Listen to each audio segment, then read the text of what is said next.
Hôm nay, chúng ta sẽ bước vào một thế giới huyền bí, nơi những món đồ tưởng chừng vô tri vô giác lại ẩn chứa những linh hồn oan khuất và những lời nguyền đen tối. Liệu bạn có dám nhìn vào ánh mắt của một con búp bê đã gây ra hàng loạt sự kiện kinh hoàng, hay chạm vào chiếc ghế đã từng khiến hàng chục người bỏ mạng? Hãy giữ chặt ghế của bạn, vì ngay sau đây, chúng ta sẽ khám phá về top 3 đồ vật bị ám đáng sợ nhất lịch sử. Chắc hẳn nhiều bạn đã từng xem bộ phim kinh dị nổi tiếng Annabelle, nhưng các bạn có biết câu chuyện có thật đằng sau con búp bê này còn rùng rợn hơn rất nhiều. Bộ phim chỉ là một phần nhỏ của sự thật kinh hoàng. Câu chuyện bắt đầu vào năm 1970 khi một cô y tá trẻ nhận được một món quà từ mẹ cô, đó là một con búp bê Raggedy Ann xinh xắn.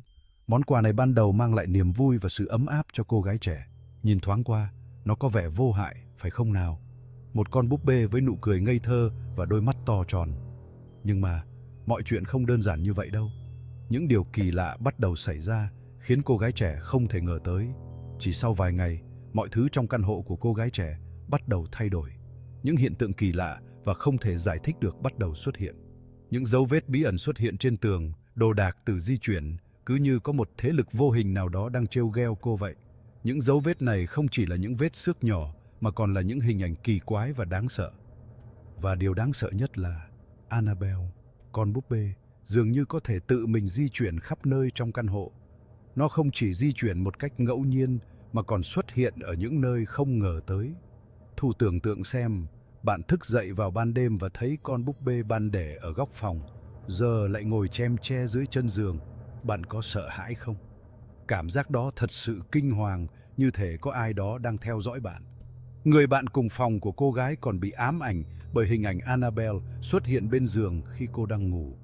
Cô ấy cảm thấy như có một sự hiện diện lạnh lẽo và đáng sợ bên cạnh mình. Cả hai đã cố gắng giải thích những hiện tượng kỳ lạ này, nhưng mọi thứ đều vô ích. Họ đã thử nhiều cách, từ việc thay đổi vị trí của búp bê đến việc cầu nguyện, nhưng không có gì thay đổi. Đến lúc này, họ không còn chịu đựng nổi và quyết định tìm đến hai nhà nghiên cứu hiện tượng siêu nhiên là Ed và Lorraine Warren, những người nổi tiếng với việc điều tra những vụ án bí ẩn. Họ hy vọng rằng cặp đôi này có thể giúp họ giải quyết vấn đề.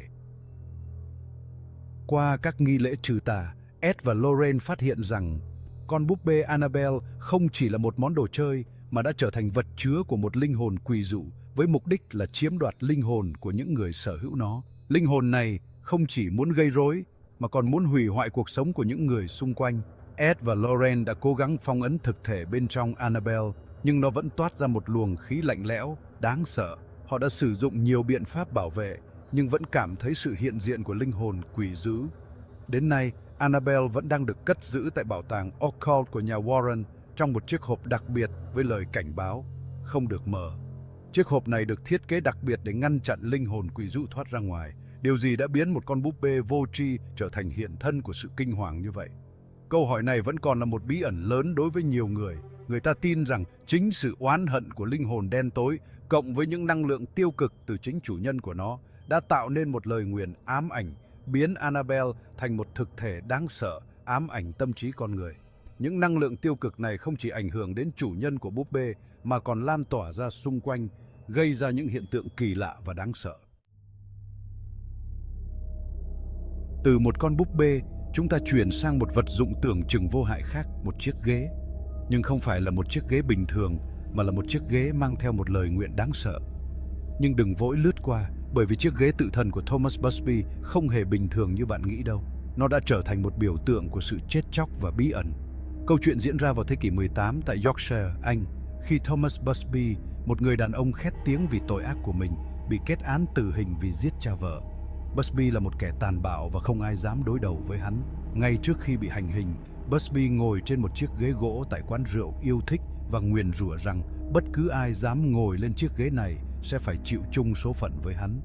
Lời nguyện này đã khiến nhiều người phải rùng mình. Lúc đầu, người ta cho rằng đó chỉ là lời nguyền rủa của một kẻ sắp chết, không đáng tin. Họ cười nhạo và coi đó là một câu chuyện hoang đường. Nhưng rồi, những cái chết bí ẩn bắt đầu xảy ra. Những người ngồi lên chiếc ghế đều gặp phải những tai nạn kỳ lạ và không thể giải thích được. Lời nguyền của Busby dường như đã trở thành hiện thực, khiến mọi người phải suy nghĩ lại về sự trùng hợp này. Cuối cùng chúng ta đến với một vật thể khác thường không kém phần bí ẩn, một bức tranh. Một bức tranh mà thoạt nhìn có vẻ vô hại nhưng lại ẩn chứa những câu chuyện kinh hoàng. The Crying Boy, đứa trẻ đang khóc. Một tác phẩm của họa sĩ người Ý Giovanni Bragolin, thoạt nhìn chỉ là bức tranh về một cậu bé với khuôn mặt đẫm lệ và nét mặt buồn bã. Nhưng đằng sau đôi mắt đẫm lệ ấy là một bí ẩn mà ít ai có thể ngộ tới. Nhưng ẩn sau vẻ ngoài đó là một bí ẩn rùng rợn đã ám ảnh nước Anh trong nhiều thập kỷ. Những câu chuyện về bức tranh này đã lan truyền khắp nơi, khiến nhiều người không khỏi rùng mình.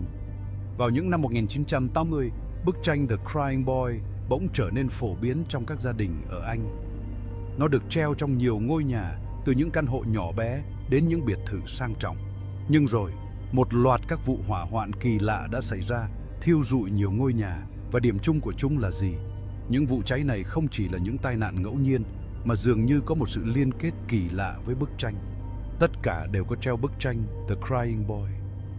Điều này đã khiến nhiều người bắt đầu nghi ngờ về sự hiện diện của bức tranh trong nhà mình. Điều đáng sợ hơn nữa là sau mỗi vụ cháy, khi mọi thứ đều hóa thành tro bụi, thì bức tranh vẫn còn nguyên vẹn một cách khó tin, không một vết cháy, không một dấu hiệu hư hại nào trên bức tranh. Người ta bắt đầu xì xào về lời nguyện của bức tranh. Những câu chuyện về bức tranh lan truyền nhanh chóng, khiến nhiều người không khỏi lo sợ. Có người cho rằng linh hồn của cậu bé trong tranh có thể là một cậu bé mồ côi từng trải qua đau khổ và mất mát, đã gắn liền với bức tranh và gây ra những vụ hỏa hoạn. Những câu chuyện về quá khứ đau buồn của cậu bé càng làm tăng thêm sự bí ẩn và rùng rợn của bức tranh. Mỗi giọt nước mắt của cậu bé như là một lời nguyện, gieo rắc nỗi kinh hoàng cho bất kỳ ai sở hữu bức tranh. Những giọt nước mắt ấy không chỉ là biểu hiện của nỗi buồn mà còn là dấu hiệu của sự nguy hiểm. Nhiều gia đình đã quá sợ hãi, vội vàng bỏ đi hoặc đốt bức tranh để tránh rủi ro. Họ không muốn trở thành nạn nhân tiếp theo của lời nguyện đáng sợ này. Nhưng cho đến nay, bí ẩn về những vụ hỏa hoạn và lời nguyện của bức tranh The Crying Boy vẫn chưa có lời giải đáp. Những câu chuyện về bức tranh vẫn tiếp tục được kể lại, khiến nhiều người không khỏi rùng mình mỗi khi nhắc đến. Và đó là câu chuyện về 3 món đồ vật bị ám kinh hoàng nhất. Vậy các bạn nghĩ sao về những câu chuyện này? Liệu chúng chỉ là những câu chuyện được thêu dệt nên, hay là bằng chứng về một thế giới siêu nhiên đầy bí ẩn mà chúng ta chưa thể lý giải? Bạn có dám đối diện với Annabelle hay ngồi lên chiếc ghế của Thomas Busby? Hãy chia sẻ suy nghĩ của bạn ở phần bình luận nhé. Đừng quên nhấn like và đăng ký kênh để không bỏ lỡ những câu chuyện kinh dị tiếp theo. Còn bây giờ chúc bạn ngủ ngon nếu có thể.